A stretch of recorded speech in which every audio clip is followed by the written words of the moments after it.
Morning, Dowse. Morning, David. Let's start by saying that this is going to be the last Friday catch-up for a while. Excellent. So I don't have to listen to you anymore. And we hopefully will do a few over the summer when there's anything to discuss and sure. report. So There'll be a lot of things going on, some as player signings, different things Yeah. are going on, so I think that's fair. But my personal huge thanks to you for all your time that you've given me No problem. this season. And I know, as you know, that these interviews, catch-ups have been very well received and continue to be so. And let's hope we can keep people satisfied in the future. Yeah, brilliant. Lovely. Let's talk about last Sunday, not Saturday. I think my first question is, which affected you more, the first 70 minutes or the last 20? Were you more worried about what happened in the first 70 or more pleased about what happened in the last 20? I thought we prepared well for the game. The club's backed us massively. And I've got to say about the board of directors, because it costs a hell of a lot of money to stay at the hotels. A hell of a lot of money to do what I actually want to do. But Rosemary and the board have backed me corner on it by getting in the hotel, by preparing rates. So I thought the togetherness was fantastic. Oh, by the way, I've got one here. By the way, before we start on this, David, right? All you got to answer is yes or no, and it's end, right? Because when I got back, people said to me, "Oh, Dowse, did you get to bed at 3 o'clock in the morning?" I said, "No, I got bed at half 10. I mean, Ian Dyer went for a run at 7:30 in the morning." Was Alan Dawson out till 3 o'clock in the morning, David? No. Was David Holmes out till 3 o'clock in the morning? It depends what you mean by out. Out. In the bar downstairs. You in with us, Blackie. Were you out at 3 o'clock in the morning? Yes. And was Alan Dawson there? No. Good. Okay, crack on. Anyway, what I said about the game, all right, because I got put in your little group here, which I wasn't very happy about when I got here and all that, you know. So anyway, and you do, honestly, deservedly so. I thought we said about the game we saw at Bath City, how well they started, how we got there, and it could have been 2 or 3-0 up against Bath. So we sort of said to the lads, saying, listen, if you can get the sting out of them, because a good side getting the faces, and you know we're all right in set players and corners, and the game plan was, as time goes on, the subs around the 20-minute mark to go would make a big impact. But we didn't expect to be 2-0 down by that time come. So you're fused in the first half where you're saying, hold on a minute, from a corner, 2 corners, getting in front of her. One of the girls went through 3 people's legs to get in. So it took the sting out of the crowd, it took the sting out of everything and all that, you know. But at half time, there's no rant and raving and nothing like that. It was all as, listen, if you're doing the team talk, me, Ian and Martin in the centre circle, will probably think we're nuts. We all have said, listen, we will tell you. We all have said that we didn't have a shot really on target, but now we did, okay, except for the 2 girls. But 1 girl changed the whole, 1 girl, the crowd lift, 1 girl, you lift, 1 girl, real drag. These are the things that were happening in playoff games. And it did. So I think we put the subs on at the right time, to be honest. I look at the second half, where we shot out a penalty, handball. We got 1 hit the crossbar. We got 1 cookie should have done better with. We scored 3 goals. So at the end, I thought the second half we deserved to win the game. It was only because we weren't that good and you weren't that, we were just that bit better around the pitch. But nothing where Rossi had to make a save or nothing like that. I can't remember Rossi making a save. So, but because of the 2-0 lure, somebody said that a couple of people left at half time. They must have seen our lads walk in. So it's one of them where, you know, it's a massively game of 2 halves for me, but at the end of it, that's what the subs are there for, and the 3 subs are our best players. If it didn't work and we had made 3 subs at half time and panicked and things like that, then we could have got beat 4-5-0 and I would have had to put my hands up with that. I thought the plan worked, but not expecting to concede the 2 goals. That's what I thought. Right. There's something else I've got written down here, because you'd said last week about the subs being the best 3 players. Yeah. But was that because they came on against a noticeably tiring Wealdstone side? They put a lot of stuff in against Bath City, Wealdstone, a lot of stuff in, and like, listen, they've had a great run, and we haven't had a great run. So we knew what sort of game it was going to be. So it's all taking the fire out of it, to be honest, you know, and stuff. And we have steam into us first of all, but it's something we talked about last night. It's the first 5, 10, 15 minutes, whatever you do, you've got to stay in the game until the game settles down. The game never had a chance to settle down. It never had a chance to settle down. We were 2-0 down, quiet there, fans on the up, we're on the down. So at half time, like I say, it's no rant and raving, just stick to believing. But because of timing, because we were starting, I thought we're starting to turn the screw a little bit.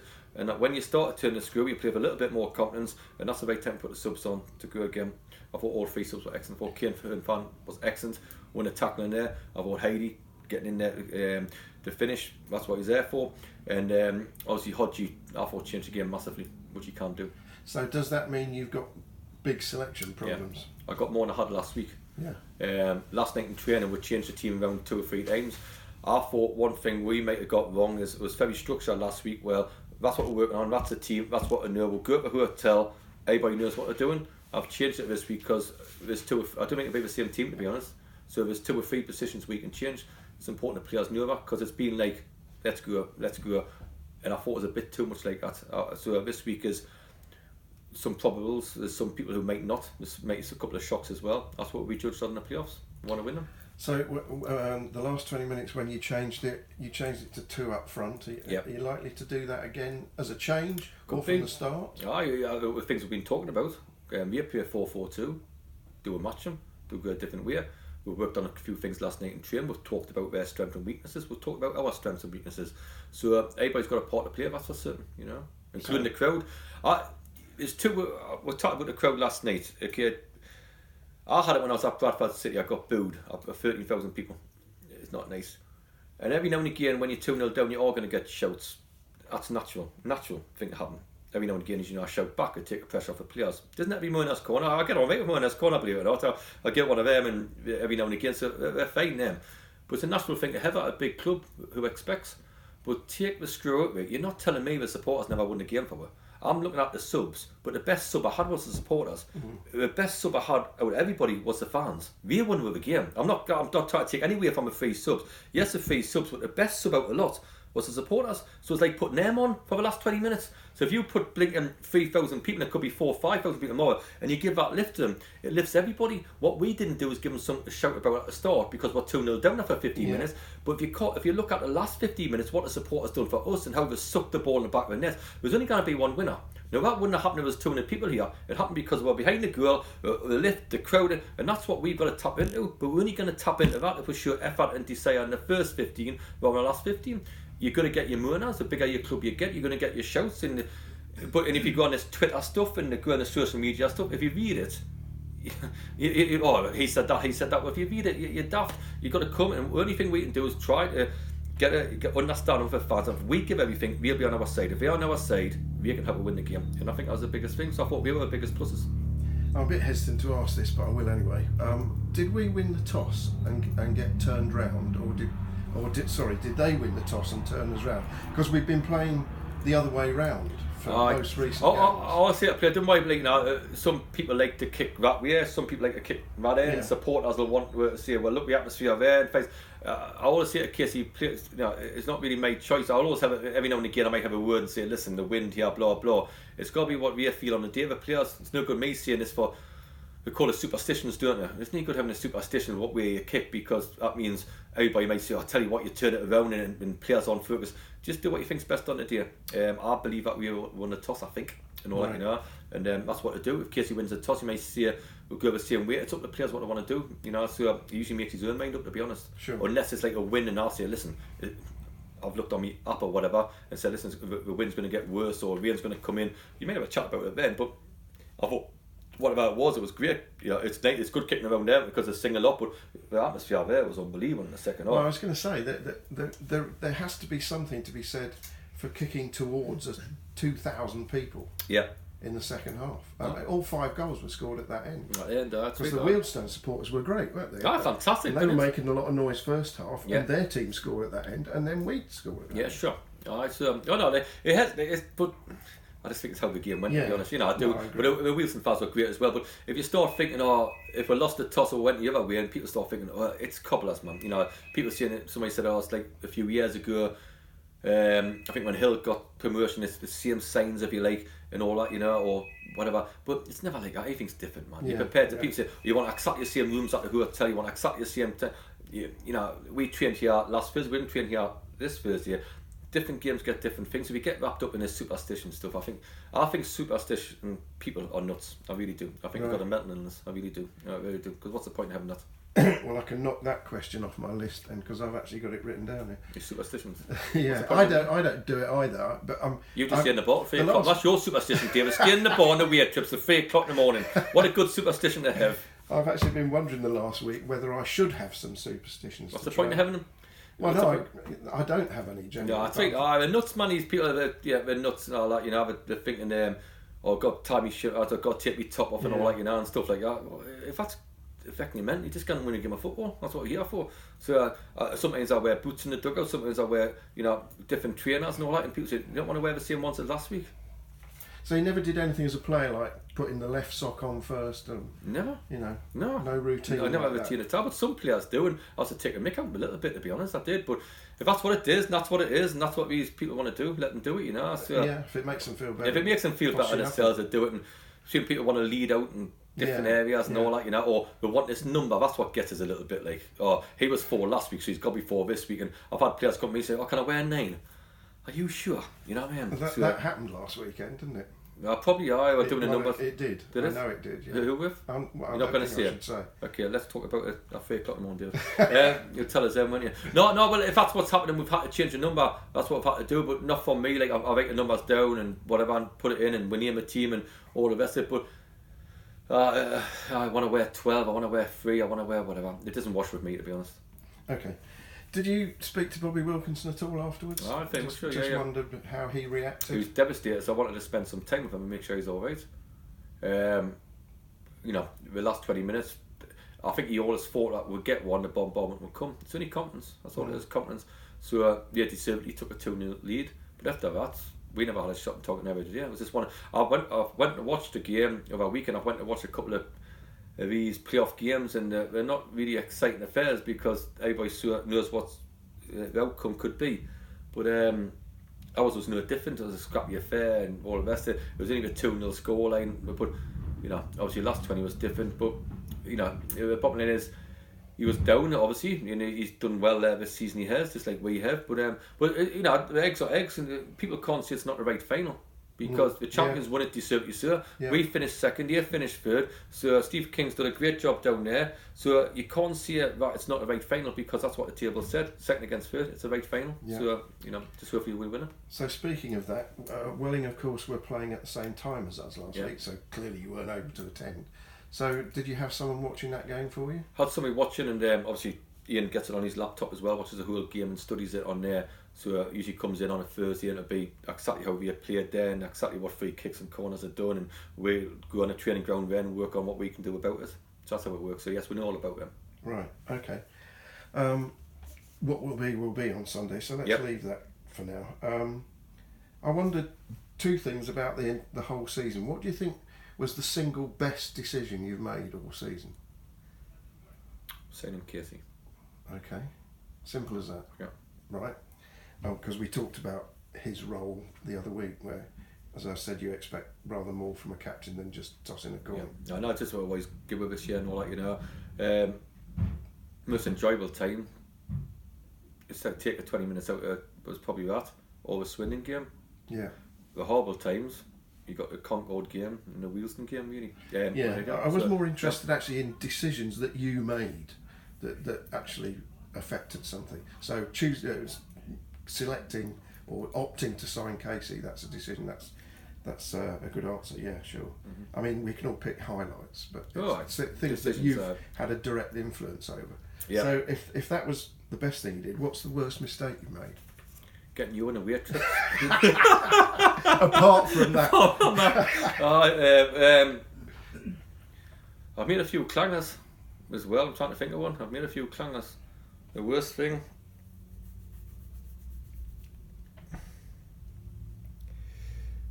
Not signing a couple of players who I knew I could have signed, because I can't mention names obviously. No.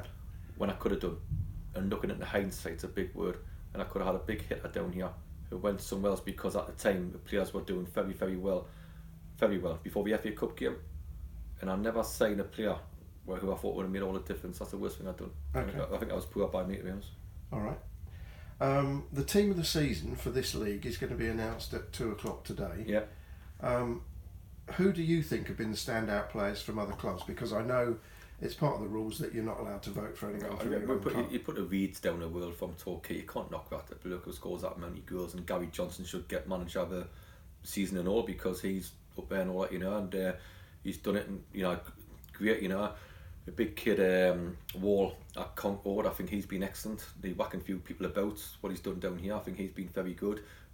Puku, who played against us down here, I thought he's been outstanding with 2 games. What we've seen him lately, and ran the game and busted midfield and all that, and stuff. So I think people like that have a lad Essien at the back at Conk Road who heads and kicks everything and gets stuck in, and people, we have been outstanding players and all that, and stuff, and you just got to look at it. But I think the Torquay ones you look at more than anything else and see if they've been, standing. But we had some great learns from Bristol City and Alden and what they've done. So it's one of them. The kid Reed's probably the best for me, to be honest, because what he's done in all the league, and that includes my players, to be honest. Okay, fair enough. And the next subject heading I've got is recruitment, and the two aren't necessarily related. For all I know, they may be. But is there anything you can tell us about recruitment for next season? Not with our lads, because the tricky situation I'm in, obviously, and I've told the lads, so the lads nervous. I know on Monday or Tuesday that we've got to make some decisions quickly about what league we're going to be in, and I've talked to players who, agents, right? This is why players have got to have a bit of nuts about them and not go over the agent way. I'm going to sign a player, right? I'll talk about my players in a minute. I'm going to sign a player, and he rings me up and says, "Oh, Dowse, I've heard a rumour." Okay, he says my agent's told me that I'm going to leave. Well, but meaning you? Me. So I've agreed to deal with this player, right? Yeah. And it's not got me behind my players' backs, because I'll come back. The players understand that. Well, I should do anyway. So I've got to move the players who can play in both leagues. So if I don't want to miss a boat now to add to what I've got on that board, right? So this player rings me up and said, "Oh, my agent, meaning his agent, has rang him and said I'm leaving after the game if we don't get promoted. I'm good." Right. Well, I says I might have to say Rosemary Johnson about this, because she hasn't told me anything about this. But not apparently I'm leaving. Stuff like that. I'm not getting sacked and all that, and stuff like that. I said, "What are you talking about?" I said, "I'll be here no matter what. If we lose, I'll be here. If we win, I'll be here. There's no whatever, Oh, that's all right, and we'll sign." So that's what the agent's told him, because he wants to get a move. I also got a call this morning from another player who I'm meeting up in London underneath the clock. Very romantic, David, as you know, very romantic guy I am. So I'm meeting this lad underneath the clock on Tuesday, and he said, "Oh, well, I've heard you've done a deal with another bloke and all the rest of it and stuff like that, because my agent's told you." And I think it's the same agent. So they're trying to, but he says, "So what you should do is sign for this club now and get the money, because Dowson doesn't really want you." I've talked to Dowson about it. I haven't had a word, If it was like a position like a right back and I want 2 right backs, that's what I'll do, to have competition for places all around the team. I might get 2 number 1s, I might get 2 number... So that's the crap you get off him, not. And that's what's going to behind my back now, to see it. He's talked to me and absolutely hopeless. When it comes to our lads, why I said we'll wait, and he'll understand that, because he'll be getting offers and topped up my lot. And yes, I might have talked to 1 or 2 behind the scenes saying, "Listen, we're all right, next season, not. But this year, Max Cosma, use him as an example. 15 goals he scored again this season. 15 goals from midfield again this season, right? So I go to him in the last couple of weeks, which I could have offered him deals in, and I said, "I'll tell you what, I'll give you that. I'm not saying for that. I want that. Well, you're not getting that." And that's it. Taking that into these playoff games isn't going to very good mean the player. If I think he's being greedy, I'm just using that as an example. So what I said was, we'll let him make some quick decisions. We'll wait at the end of the season. Of course, I'm going to talk to other players. It's natural. But why I haven't mentioned anything? Because one, we don't know what league we're going to be in. Hopefully, be in the league up. Can some of them do it with jobs as well? Because we'll be the only probably part-time team in that league. But the problem is, if I was arguing with Max or Josh Kidd or whatever it is, and saying, and we're having this, I'm not giving you that, no way you're getting that, then it's going to cause friction between me and the player. Then I could go in there and say, "The reason we didn't win this playoff because you're thinking about your money. Let's get a dream. Let's live this blinking dream we're all living. Let's get where we are. Once we get where we are, we've both got to work quickly, players and management, and who we keep, who we don't keep. Do I want them? Do I want somebody else?" The only thing I can do as a manager is tap around the ones who are released, who are fancied anyway. That could be 1, 2 players, it could be 10. That depends on what we're doing, how the lads show any guts to do it. That's an agent there. An agent there. Do you think I'm going to flick an answer about the span of an agent? Unbelievable. Probably the same bloke who's probably going to me and say, "Oh, do you want it?" It's absolutely incredible. You get some all right ones, you do, who'll talk, but the agent, they can from one club in our league to another club and all that, and he wants to cut your money. Have a bit of nuts, come and say, "I want that though, so I'm going to leave." I'll respect that. Honestly, so that's the crap we're getting the game. I'm telling you that now. And higher level, when they need a house or a car, yes, but when they need an extra 30 quid a week or 50 quid a week, you need an agent to do that for you. And that's why football hasn't, men aren't men anymore, I tell you, a lot of things. So you get that, or talk me agent. I listen to one, I'll talk to the player again, about an hour ago. Used to be here, funny enough. And he says, "Oh, Dowse, how you doing?" I say, "Yeah, good man." He said, "I'm coming to your game Sunday." "Good lad." He says, "Are you interested?" I said, "I could be, to be honest." He says, "Oh yeah, well, get my agent to call you." I said, "I'm talking to you, man." He says, "No, but I said, "But I'm talking to you." I said, "Why do you want to get your agent called? Talk to me." Oh yeah, I'll see you Sunday. I said, well, but you talk as the my agent. Why has he got to get round for? What if he do what he can't? You know what I mean? So one, the bull crap around you, trying to get everything done for you. Two, we're just what they're doing, treat the players like meat, and they just want a little go there, because they want to be in with a manager and all that. You know, that's why I was scrapped it last year. I'm going to find it harder next year for the League Up. But if I feel on it, I'd rather get the sack. Sure. So there's a few lovely little teasers there about who may or may not be coming next season. So when can supporters expect some actual concrete news? But whatever happens, what league we're in, I'm well aware. We'll do presentations on the Sunday. Give us Monday to recover. Tuesday, Wednesday, Thursday night, I've got to make decisions, and I've got that with me and Ian and Martin and everybody else what goes with it. We've got to make decisions, good, bad, and ugly. Then the process will start where, okay, I'm going to offer you that. No, I'm not doing it. Somebody's offered us more. The other players on the outside might come in as well. Some might say, well, I've done well for you this year, because he always tell you we've done well for you. You never tell them. You come to you and say, I've done well for you. They love that one, players. But the bottom line is, I didn't want any distraction about the game, because the most important thing is getting the game done. Even if you've been tapped up and they're going to go into AC Milan this summer or whatever, let them do it at the end of the stream. Let's get the stream done first, then we'll talk and all that, you know. And if I didn't want some of them, for example, there'll be plenty of takers for somebody who's just got a team out of this league into the next one. So it's done and done. Okay, let's finish off with two things that we promised we'd mention. One of which is the Cardinal Gold football tournament. Yeah. On the 19th. 19th, the same day as the Burke race, so we'll go to the Burke race first and we'll come down to here to help out any way we can. The Cardinal have got I think 11-12 teams. It's on the pitch and fantastic, and get some players down and stuff. And you know, it was one of the first things I'd done. My first event was coming here doing it, seeing Jez and saying we'll get your testimonials sorted, which we did do a couple of days time. So it was a lovely time it was. So come down, you know, you have a few beers, and if we've won something, we'll have a few beers with you. It's great for supporters or companies to play on the pitch. Come down, we'll have a great day. I'm sure it will be. You have a thing, David. I think you're involved as well, aren't you? You're what's the bloke in the front with the old mic and all that? You know, whoa! So we're doing the Burke race, which is a lovely cause for obviously the hospice, which is fantastic, and we've got a great team.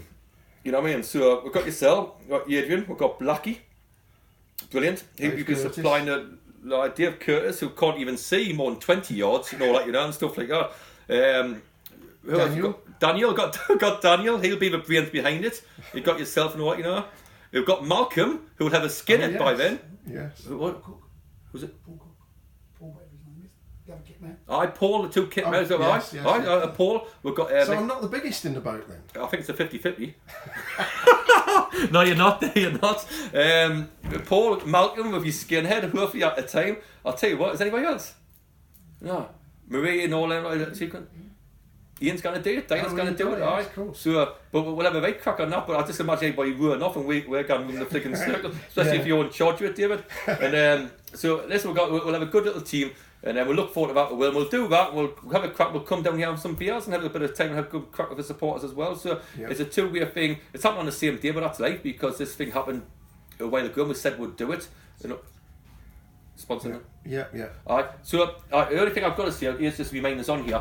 We'll have these sheets about sponsoring for the hospice. So if we put them on the ground on Sunday and we're online, if we can put it on your website after when Sunday is finished, we've got a week to try and get sponsors for the hospice. All the work we do at the hospice is unique. It's fantastic. So we'll put a few sheets in the bar, different places in the bar and stuff like that. You can come in here, I'll be in here. If anybody wants to sponsor, we're doing it, and all the money goes to the hospice. It's a lovely thing to do. So, and if we can do that, then we can get the father's side on the way. Afterwards, we'll come down here and have a few beers and enjoy everybody's company. So it should be a good day and a busy day, and something we'll be looking forward to. Absolutely. The season continues on Sundays with things to look forward to massively, starting in 48 hours. All the very best of luck with that. And once again, huge thanks for all the time you've given to this all season. Just a final thing, Daniel, before you turn it.